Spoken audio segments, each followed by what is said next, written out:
This is Katrin with Disability Rights New York. Welcome to our podcast, Empire State of Rights Closed Captioned.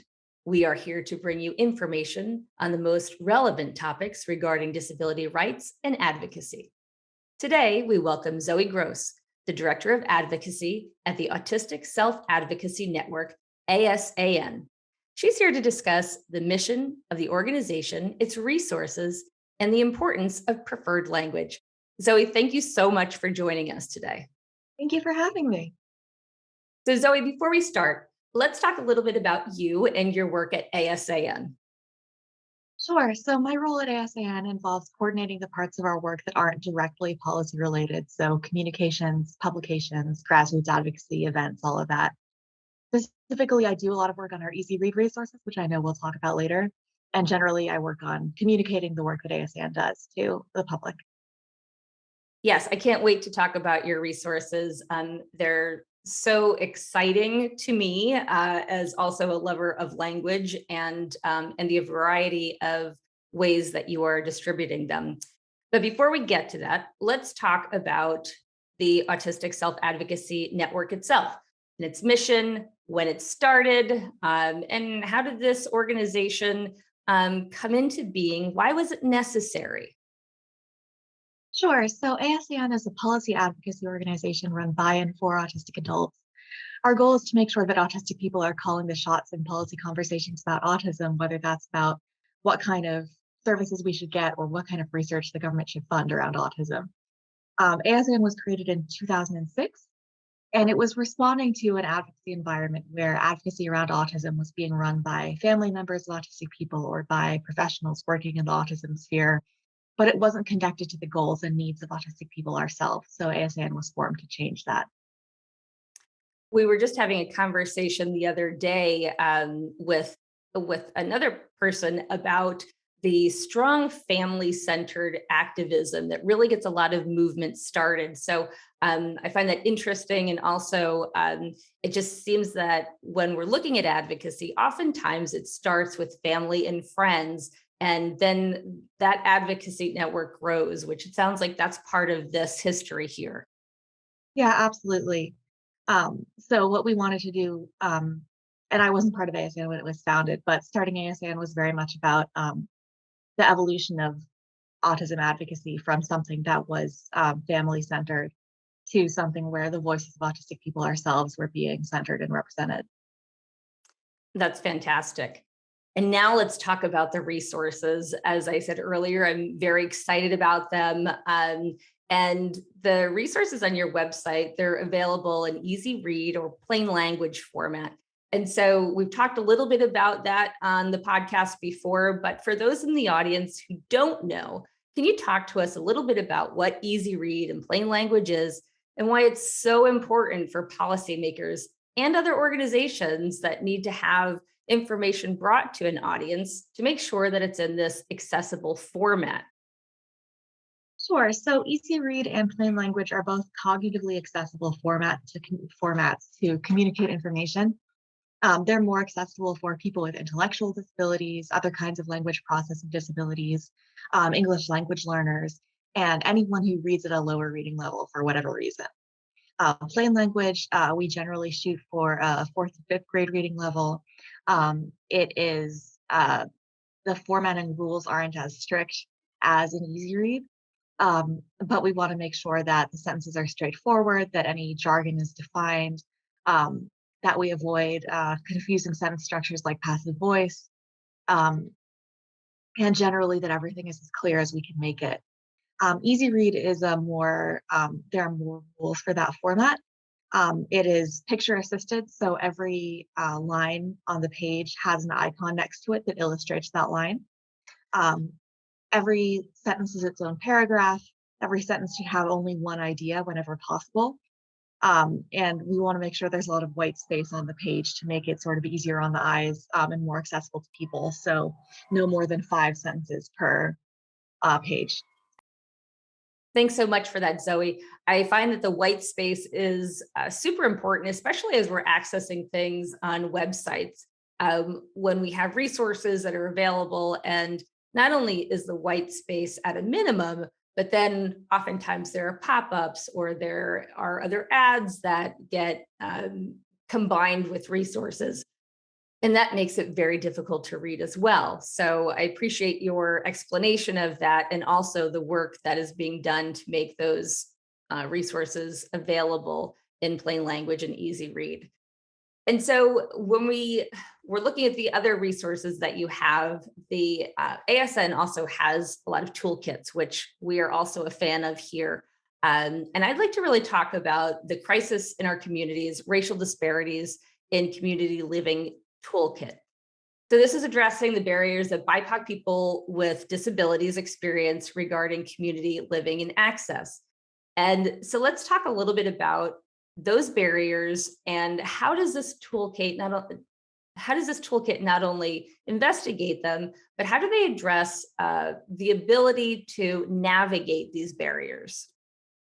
Sure. So, crisis in our communities focuses on 6 areas where systemic racism has created inequalities um, that kind of compound and build on each other to impact disabled people of color's access to community living. The areas are emergency management, employment, community supports like HCBS, the criminal legal system, housing, and healthcare. And one of the big takeaways from this toolkit is how different systemic inequalities interact with each other to sort of create even bigger inequalities that have huge impacts on people's lives. So one example is that people of color with disabilities are more likely to live in areas that are heavily affected by disasters like flooding.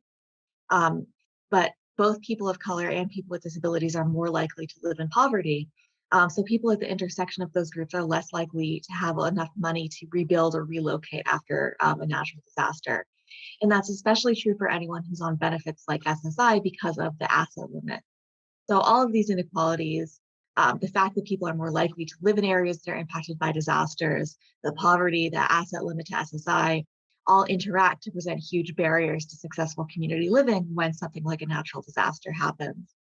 Another example is interactions with the criminal legal system. So disabled people, especially Black disabled people, are essentially being pushed towards prison starting in school because of the school to prison pipeline. And again, the inequalities stack up. So disabled students of color are less likely to get appropriate diagnoses and supports. They're more likely to have police called on them in school or be arrested in school. Students of color are also more likely to live in areas that are heavily policed and to be targeted by police for violence or harassment or arrest. Um, and then once arrested, people of color face racism in the criminal legal system that makes them more likely to end up in jail or prison. And then coming out of prison, having been in prison makes it harder to access employment. So these barriers stack up, and you can see that the injustice someone is facing as a very young child in school is really limiting the opportunities they get for the rest of their lives. Um, but one of the cool things about the Crisis in Our Communities toolkit is that we also present some solutions to these systemic problems. Solutions like regulations to end the school to prison pipeline or ending the SSI asset limit that I spoke about earlier. In each area where we investigate barriers, we present some policy solutions that would help remediate the barriers. As we talk about these barriers, especially around intersectionality and the compounding issues that go along with them, we often talk about the fact that people with disabilities and certainly people with intersectional similarities around barriers are not at the table when policy is being made, or specifically around emergency preparedness, thinking about how are we looking at people with disabilities in a natural disaster and how they're going to be have information relayed to them, how are services going to be provided to them in the event of a natural disaster. So of course, feeling the first step is having people with disabilities at the table when policy is being made or planning is being made feels like it's certainly step one to affecting change as well. And so as we talk about the resources, and certainly I could go on and on about all of them because they are truly so wonderful and so thorough in each area. Let's talk about for whose benefit: evidence, ethics, and effectiveness of autism interventions. So we're talking about the ethics and purpose of autism interventions, as well as the significance of including autistic people's perspectives and preference for autism service. Talk to us a little bit about this resource and why it's so important, especially when we're talking about the word preferences, and why this resource is speaking to that specifically. Sure. So ASAN is opposed to applied behavioral analysis, or ABA, which is currently the most popular intervention for autism out there, and is mostly used on autistic children. And for whose benefit unpacks why ABA is unethical and why it's not evidence-based. So we review the lack of robust evidence for ABA. We talk about the dehumanizing behaviorist view of autistic people, the idea that why we do something isn't as important as the ability to make us act differently. And then we talk about ABA's disturbing history of ableism, aversives, physical punishments, and its connection to conversion therapy and its origins. But we want to go further than that and make sure that people understand that we're not saying just because a service is not ABA doesn't make it automatically good. So the toolkit for whose benefit lays out red flags that are never acceptable in any therapy, no matter whether it's ABA or not. For example, just considering something to be bad because it's a trait of autism, focusing on social skills regardless of what the autistic person needs to learn or wants to learn, teaching autistic people to act non-autistic instead of focusing on our quality of life. And an example of that would be trying to stop someone from stimming, stimming being the repetitive behaviors that are a trait of autism. And we also lay out guidelines for ethical therapies, like being trauma-informed, culturally competent, prioritizing access to communication, and working with the person receiving the therapy or service towards the goals that they have for their life. I think the cultural competence part for me was it's such a great toolkit as far as strategies, especially for someone who is new to the subject matter or maybe new to someone in their family, and what it is that they can expect and what they can look out for. It's an invaluable resource, and we'll be putting these resource links in the description of the podcast because certainly we want to share them as much as we can for you. And and so it seems like the next logical toolkit to talk about is the one about identity first language. And I feel like this is a conversation that I have at least on a weekly basis, if not daily, around words and how we are either speaking about disability or writing about disability, especially in terms of journalism, right? We're talking about person first language versus identity first language, and why self advocates and their allies prefer certain terms such as autistic or autistic person or autistic individual. And how can the public do a better job of understanding and learning about preferred language? I certainly feel like the conversations that I've had different answers from different people. Talk to us about your experience as well as this toolkit, this piece of information about language and preferred language for advocates, and why is it so important to be clear on that? Sure. So first, I just want to make sure to give credit for the resource on our website. If you go to ASAN's website, you can find a piece unpacking identity first language, and that was written by Lydia XZ Brown, who's a fantastic autism advocate and disability justice advocate. Yeah. And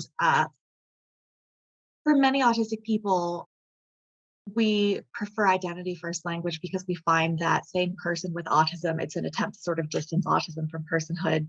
And we find that the panic around saying autism to be more stigmatizing than if we just came out and said autistic person. Just like if I said I'm a person with Jewishness, you might have the thought, well, what's wrong with being Jewish? Why are you saying it like that? I would just say I'm a Jewish person, and that wouldn't give you that same thought of like, is Jewishness scary? Why are you distancing yourself from it? So in the same way, I would just say I'm an autistic person. There's no need to kind of set us apart from it with language. But I do want to say that for many disability communities, and in particular people with intellectual disabilities, person first language is very important. The chapters of, say, self-advocates becoming empowered are often called People First. So like People First in Nebraska or People First in Boone County. Um, and that's because for people with intellectual disabilities, that person first language is so critical. And really, for that community, it makes people feel that their personhood is being acknowledged and not only their disability. So for each disability community, their preference around language is really important. And one community can't sort of prescribe the language that all people with disabilities use. So if you don't know someone's preference in terms of how to refer to their disability, it's completely fine to ask. And it's fine to say, should I describe you as an autistic person? Do you prefer a person with autism? Um, or if someone has multiple disabilities, do you prefer to be called a disabled person or a person with a disability? Um, and yeah, what we do in our writing, where we're just talking about disability generally, is we use both disabled and with a disability interchangeably, to honor the preferences of all those communities that have different sort of approaches to how they prefer the language around disability. That's right. And so adding both is certainly addressing both. And also it's such good information to say, you can always ask the person that you are talking to or interviewing. And certainly it's not only okay, but you should be asking. Um, and so as we move more into language, let's talk about the terms neurodivergent or neurodiverse. And so when we talk about preferred language and how these two terms specifically seem to be everywhere now, I feel like that's something that's in just about every article that I'm reading, at least during the week or sometimes daily. Let's talk about those two terms specifically and how they're being included in the autistic community. Sure. So these are two terms that are getting really common. They do have different meanings from each other. So neurodivergent refers to someone with a neurological disability like autism. And to sort of unpack the word, it has neuro, so your neurology, and then divergent. So your neurology diverges from what's considered normal. Neurodiverse refers to a group of people with different kinds of neurologies. Um, so you can't say that one person is neurodiverse, just like I wouldn't say one person has diverse sexual orientations because they probably only have one sexual orientation. You would say in this group there are diverse sexual orientations, meaning different people have orientations. So you would say this group is neurodiverse, or you can speak about neurodiversity, which is just um, like diversity itself, the idea that there are different kinds of brains, and this is a good thing about our society and about humanity, that different kinds of brains exist, and that there's beauty in that, and that all of us deserve rights and acceptance.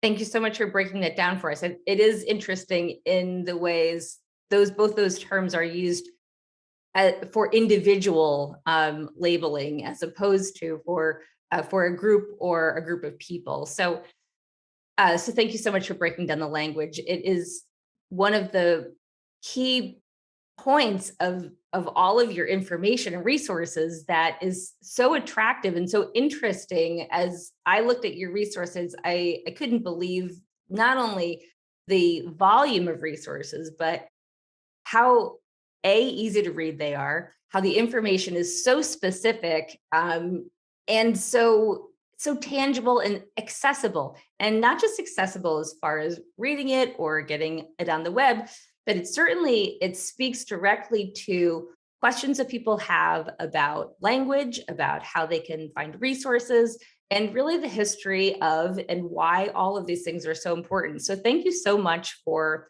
all of these resources and certainly for coming on and talking about this. Let's talk about how, to our audience, how can they learn more about ASN and its resources? Sure. So you can find all about us at our website, autisticadvocacy.org. You can also find us on Twitter at Aut Self Advocacy. That's AUT Self Advocacy. On Facebook as the Autistic Self Advocacy Network. On Tumblr at autisticadvocacy.tumblr.com. And on Instagram as Autistic Self Advocacy. Thank you so much. And we will list all of those handles in the description as well as links to the resources. Is there anything else that you'd like to share with the audience before we sign off? Or do you have any advice to those who are beginning their self advocacy journey? Sure. So When you're starting to come into autism advocacy and self advocacy, a guiding principle for autistic advocacy is that autism is a disability.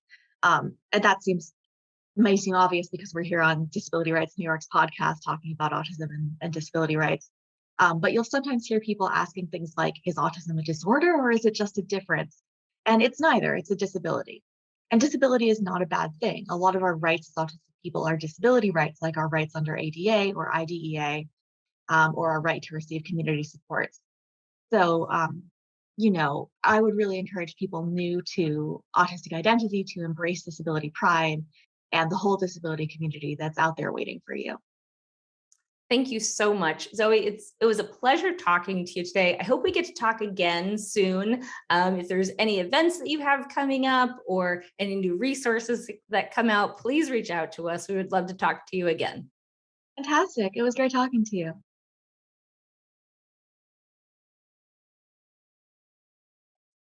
Empire State of Rights Closed Captioned has been brought to you by Disability Rights New York, your source for disability rights and advocacy. If you enjoyed our program, make sure to subscribe, like, and share this post. If there is a subject you would like us to discuss, please email podcast@drny.org or comment below. Tune in next Wednesday, where we'll bring you more information on disability rights in the state of New York. The closed captioned and ASL version of this podcast is available on our YouTube channel. To listen to more Empire State of Rights closed captioned, follow us on Apple Podcasts and Spotify.